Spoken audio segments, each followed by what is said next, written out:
She was pregnant at that time. और इनका ये सबसे बड़ा एजेंडा होता है कि जब भी लड़की को भगा के लेके जाएंगे तो सबसे पहले उसको प्रेग्नेंट करेंगे, ताकि वो लड़की वापस आने लायक ना रहे।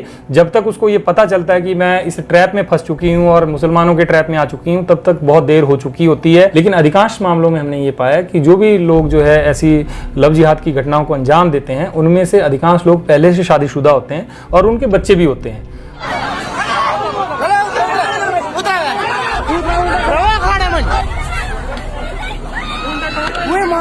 हिमाचल प्रदेश में जिहाद की घटनाएं बढ़ती जा रही हैं। राज्य से हर महीने राजपूत और ब्राह्मण बेटियों को बहला फुसलाकर दूसरे राज्यों में ले जाकर उनका धर्म परिवर्तन किया जा रहा है। इस साजिश को गजवाए हिंद के हिमालय जिहाद के तहत अंजाम दिया जा रहा है। मोहम्मद बिन कासिम, गौरी गजनी और मुगल काल से सनातन पर होने वाले हमले अभी तक रुके नहीं हैं। ऐसे में सवाल उठता है कि हल किसके पास है? क्या सत्ता में बैठे हिंदू नेता देवभूमि की बेटियों को बचा पाएंगे या समाज अपने धर्म की रक्षा खुद करेगा? अभी तक के अनुभव और आंकड़े यही कहते हैं कि हिमाचल सरकार ऑर्गेनाइज तरीके से स्थापित हो रही लव जिहाद इंडस्ट्री को बंद करवाने में विफल रही है। फिर समाज कैसे धर्म परिवर्तन की आंधी को रोक सकता है? आरएसएस के संगठन हिंदू जागरण मंच की माने तो आज हिमाचल के लाहौल स्पीति और किन्नौर जिलों को छोड़ चंबा से सिरमौर और शिमला से ऊना 10 जिले धर्म परिवर्तन, लव, लैंड और व्यापार जिहाद की चपेट में आ चुके हैं। हर रोज राज्य के अलग अलग जिलों से खबरें आ रही हैं कि मुस्लिम युवक किसी राजपूत या ब्राह्मण लड़की को भगा कर ले गया। विशेषतः 14 से 18 साल की राजपूत और ब्राह्मण कन्याएं जिहादियों के सीधे निशाने पर हैं। फेसबुक और इंस्टाग्राम पर बैठा विधर्मी चुन चुन कर हिंदू लड़कियों को अपना शिकार बनाता जा रहा है। सेकुलर और तथाकथित बुद्धिजीवी हों या आम हिमाचली, हर कोई आंखें मूंद हिमाचल को भविष्य का केरल, कश्मीर या बंगाल बनते देख रहा है। इस समस्या का हल ना तो उपचुनावों में व्यस्त सत्ता और विपक्ष के बड़े बड़े नेताओं के पास है और ना ही सीएम जयराम ठाकुर के पास। फिलहाल इस चुनौती से पार पाने का सामर्थ्य सिर्फ राष्ट्रीय स्वयंसेवक संघ यानी आरएसएस के पास ही है।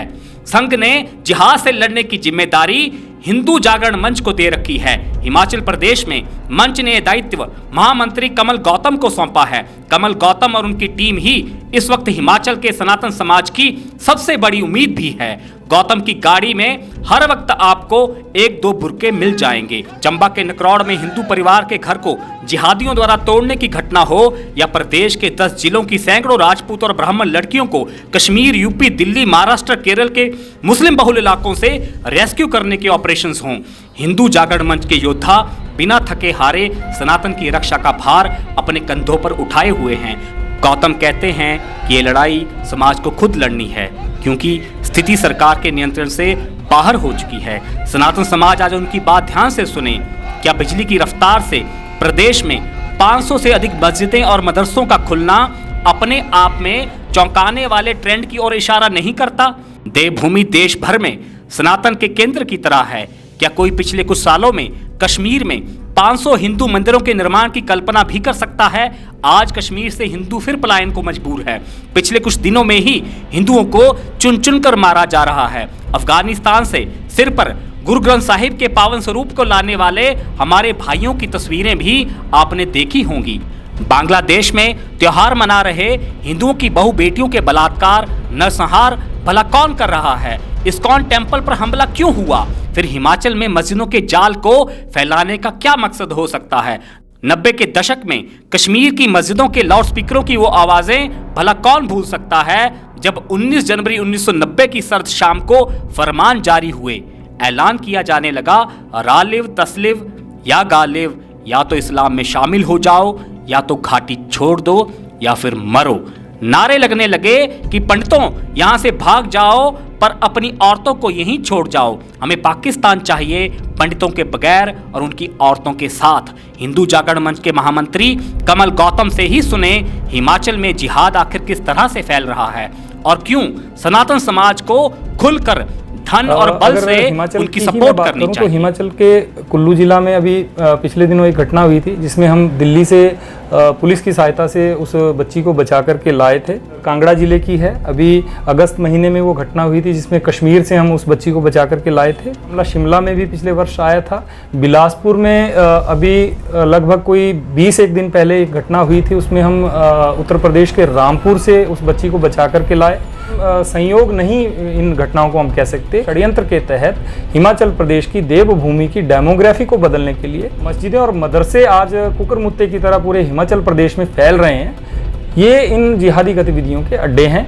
और यदि किसी गरीब परिवार की बच्ची गई है तो अगर परिवार से पुलिस ये कहे कि भाई हम अगर उत्तर प्रदेश से या केरल से जाकर के आपकी बेटी को लाएंगे तो वहाँ 1 लाख खर्चा आएगा। बड़े चौंकाने वाले मामले जो अभी पिछले 2-3 मामले हमने मतलब जिनका पर्दाफाश किया और जो बच्चियाँ हम बचा करके लाए, उनमें अधिकांश मामलों में ये जो डेटिंग साइट्स हैं और जो सोशल मीडिया साइट्स हैं, इनका ही अहम रोल हुआ और इनके माध्यम से ही उन लड़कियों को टारगेट किया गया। जैसे एयर टिकट भेज दिया किसी को, रेलवे का टिकट भेज दिया और मतलब उसको रूट बता करके उसकी फाइनेंस कर दिया। हिमाचल के भी कई स्थानों पर हमने ये पाया कि वो महंगी महंगी बाइक्स लेकर के, कलावा बांध करके, टीका लगा करके जो कॉलेज के बाहर घूम रहे हैं, ITI के बाहर घूम रहे हैं और हिंदू लड़कियों को स्पेसिफिकली टारगेट करने का काम कर रहे हैं। तो उसमें हिंदू लड़कियों के रेट फिक्स हैं। आप देखिए अभी जो उत्तर प्रदेश में जो लोग धर्मांतरण के रैकेट में पकड़े गए हैं उसमें भी लड़कियों के रेट तय हैं और वो जाति के आधार पर तय किए उन्होंने। राजपूत लड़की का 12 लाख, ब्राह्मण लड़की का 10 लाख, सिख लड़की होगी तो उसका 8 लाख, इस प्रकार से उन्होंने रेट तय किए हुए हैं। कुल्लू में मैंने आपको बताया कि दिल्ली से हम एक नाबालिग लड़की को लाए और वहाँ का जो स्थानीय मौलवी था कुल्लू की मस्जिद का, वो उसमें डायरेक्टली इन्वॉल्व था, जिसने उस लड़की को उस लड़के के साथ, मुस्लिम लड़के के साथ वहाँ से भगाने में पूरी सहायता करी थी। अभी 2-3 मामले हमारे ध्यान में आए, वहाँ से हम लड़कियाँ लाए तो वो लड़कियाँ केवल इसलिए बच पाई क्योंकि उत्तर प्रदेश सरकार ने जो कानून बनाया है उस कानून के कारण से वो उनको लीगली उनके साथ शादी नहीं कर पाए और जिस कारण से जो है वो लड़कियाँ जो है मतलब हम बचाने में कामयाब हुए। और जहाँ तक समाज के सपोर्ट की बात है, इन विषयों के ऊपर समाज जो है खुल करके नहीं खड़ा हो पाता। और इसमें आप देखेंगे आपके जो जितने भी राष्ट्रीय राजमार्ग हैं उनके किनारे पर आप देखेंगे कई बार आपको हरे कपड़े बंधे हुए नज़र आएंगे, कोई एक चबूतरा जैसा बना हुआ नज़र आएगा। वो सारी मतलब गवर्नमेंट प्रॉपर्टीज़ हैं और गवर्नमेंट लैंड है, प्रीशियस गवर्नमेंट लैंड है। उस पर बड़े योजनाबद्ध तरीके से पहले वो टेस्टिंग करते हैं, वहाँ पे ट्रायल और टेस्टिंग होती है। पहले हरा कपड़ा बांधा जाएगा, अगर उसका किसी ने विरोध कर दिया तो वो मतलब वहाँ से हट जाएंगे। अगर किसी ने विरोध नहीं किया तो कुछ दिन के बाद वहाँ एक चबूतरा जैसा खड़ा करके ढांचा तैयार कर दिया जाएगा और उसके बाद वहाँ चद्दर चढ़ाने का विषय शुरू हो जाएगा। कुछ 1-2 लोग वहाँ आलिम टाइप में, मौलवी टाइप में वहाँ बैठ जाएंगे, वो वहाँ पे मतलब दीपक जला देंगे। हाँ, दीपक जलाएंगे उसको डेवलप करने। और उन जगहों पे माथा कौन पीटता है जा करके? हमारा हिंदू। तो कहीं ना कहीं अपने समाज को इन विषयों के ऊपर जागरूक होकर के, और ये जो अवैध मजारें बन रही हैं, अवैध जो मस्जिदें बन रही हैं सरकारी भूमि के ऊपर, हम सरकार से भी इस विषय के ऊपर बार बार मांग कर चुके हैं कि भाई इसके ऊपर नियंत्रण किया जाए, इसके ऊपर प्रतिबंध लगाया जाए और जो मदरसे देवभूमि हिमाचल में चल रहे हैं उनको तुरंत प्रभाव से बंद किया जाए। ऐसी कौन सी शिक्षा उन मदरसों में दी जा रही है जो सामान्य स्कूलों में हमारे बच्चों के साथ उनके बच्चे नहीं प्राप्त कर सकते? दूसरा मेरा अपने समाज से ही ज्यादा बड़ा प्रश्न ये है कि आप धर्मगुरुओं, कथावाचकों और हमारे शक्तिपीठों में बैठे वहां पर जो हमारे समाज के लोग हैं, खासकर पंडित समुदाय जो है, इतने बाबा हमारे पास हैं मशहूर, एक से एक बड़े आदरणीय और बहुत प्रसिद्ध, जिनकी फोटोएं हमें हर घर में दिखाई देती हैं। उनका कितना सहयोग आपको मिलता है? पहला प्रश्न ये। और दूसरा ये, क्या रोल अदा कर सकते हैं? अगेन मेरा वो है, अभी तक आपको क्या सपोर्ट मिली? मैं और ऐड करना चाहता हूं, दर्शकों, हमारे कितने तीर्थ स्थल हैं, नैना देवी माता है, ज्वाला जी माता है, इतने बड़े बड़े शक्तिपीठ है जिनके पास अरबों की संपत्ति और अरबों का कैश है। वो संसाधन क्या हिंदू जागरण मंच जैसे संस्थानों को, इनको क्यों नहीं वहां से सपोर्ट मिलती?